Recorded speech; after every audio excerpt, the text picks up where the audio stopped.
बॉलीवुड के दिग्गज एक्टर और ही मैन के नाम से लोगों के बीच मशहूर रहे धर्मेंद्र जी अब हमारे बीच इस दुनिया में मौजूद नहीं है। आखिर 89 साल की उम्र में उनका निधन बीते महीने 24 तारीख को जो हो गया था। लंबे समय तक उम्र संबंधी दिक्कतों से जूझने के बाद धर्म जी उस दुनिया को छोड़कर चले गए। तो अब उनके निधन को 1 महीने का वक्त भी गुजर गया है, लेकिन उनके जाने के गम को ना तो उनका परिवार भूल पा रहा है और ना ही इस दुनिया में मौजूद उनके चाहने वाले। आए दिन किसी न किसी वजह के चलते लोग उन्हें नम आंखों से याद करते हुए दिख जाते हैं। इसी बीच अब धर्म जी की दूसरी शादी से हुई बेटी ईशा देओल पब्लिकली नजर आई।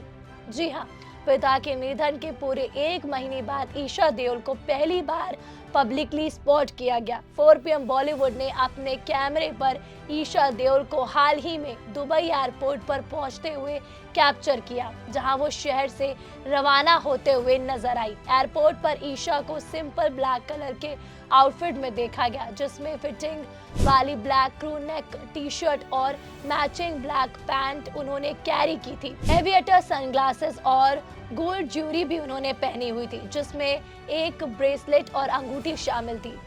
वहीं जैसे ही ईशा एयरपोर्ट पर सिक्योरिटी चेक इन की ओर बढ़ी, पेपराजी ने उनसे थोड़ा रुकने और कैमरे के लिए पोज देने को कहा। पेपराजी की रिक्वेस्ट को ईशा ने माना और कैमरे पर उनके लिए पोज भी दिया।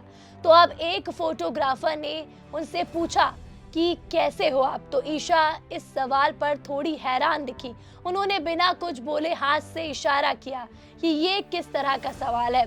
आगे वो पेपराजी को हाथ जोड़कर नमस्ते करती और आगे बढ़ जाती। फिर किसी एक पेपराजी ने उनसे बाय कहा तो उन्होंने हाथ हिलाकर बाय भी किया, लेकिन बिना किसी मुस्कान से। एक्ट्रेस ने एयरपोर्ट के अंदर जाने से पहले पीछे मुड़कर भी पैप्स को फिर से बाय भी किया, जिससे ये जाहिर हुआ कि उन्हें पैप से कोई नाराजगी नहीं है। हालांकि इस दौरान ईशा के चेहरे पर उदासी और मायूसी साफ नजर आ रही थी।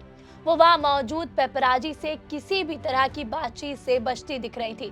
तो ईशा के इस वीडियो के सामने आने के बाद सोशल मीडिया पे इसे लेकर लोगों की रिएक्शन भी देखने को मिलने लगी। आखिर ईशा के मुंबई से बाहर जाने को लेकर कुछ यूजर्स ने सवाल भी खड़े कर दिए। कुछ इंटरनेट यूजर ने पूछा कि आखिर वो इस समय कहाँ जा रही हैं, क्या वो हेमा मालिनी को अकेला छोड़कर जा रही है। अब इन सवालों के जवाब तो ईशा ही बेहतर तरीके से दे सकती है, लेकिन यहाँ आपको ये जरूर बता दें कि अब धर्मेंद्र के निधन को 1 महीना पूरा हो गया है। 24 नवंबर के दिन ही वो इस दुनिया को हमेशा हमेशा के लिए छोड़कर चले गए थे। वहीं ईशा देओल अपने पापा और एक्टर धर्मेंद्र जी के बेहद करीब थी, उनसे बहुत प्यार करती थी। उन्होंने उनके जाने के बाद सोशल मीडिया पे उनकी याद में कुछ पोस्ट भी किए, जिसमें उनकी भावनाएं खास झलक रही थी। दूसरी तरफ इस महीने की शुरुआत में ईशा ने सोशल मीडिया पर इस बात की जानकारी दी थी कि अपने पिता के निधन के बाद इस दुख से वो धीरे धीरे अपने काम पर लौट रही हैं। अपने इंस्टाग्राम स्टोरीज पर शेयर किए गए एक मैसेज में ईशा ने लिखा, मैंने कुछ कामों को लंबे समय से रोक रखा था, जिन्हें मैंने आने वाले दिनों में आप सभी के साथ शेयर करूंगी। कृपया मुझे एक इंसान के रूप में और सबसे महत्वपूर्ण बात एक बेटी के रूप में समझे, जो अभी भी पिता के ना रहने के दुख से उभरी नहीं है। अगर चीजें मेरे हाथ में होती तो मैं कुछ समय के लिए इस प्लेटफॉर्म पर नहीं लौटती, बस ब्रेक लेना चाहती, लेकिन मैं ऐसा नहीं कर सकती। इसीलिए प्लीज दयालु और समझदार रहिए। हमेशा प्यार और सपोर्ट के लिए धन्यवाद।